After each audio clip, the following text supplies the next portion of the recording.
I'm Spiro from Autotech Engineering. We've got a 2013 model WRX here today. This particular car at the moment is currently standard. Basically it's come in for our stage 2 pack, which is basically a full turbo back stainless steel exhaust system, a cold air intake and a custom tune using genuine ECU Tech software. So I'm about to give this a run now in standard form just to see how much power it produces. I'd expect to see about 130 odd kilowatts at the wheels. So I'll give it a run now, we'll see how much power it makes and we'll come back, do the work and then see how much we can achieve out of it once the job's been completed.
Okay, so there we have it. We've just completed our stage 2 kit, which is a full stainless steel turbo back exhaust, air intake and a custom tune using ECU Tech software.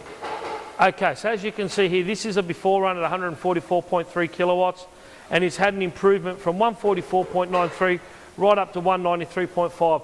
As you can see here, it's picked up power right across the range. So this car should feel absolutely sensational to drive. Not only has it picked up in power, but it's had a substantial increase in torque.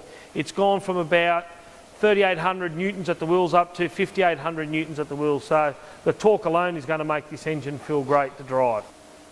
So if you've got a Subaru WRX or STI, no matter what model it is, from early to late, look us up here at Autotech Engineering on www.autotechengineering.com.au and see what we can do for your Subaru.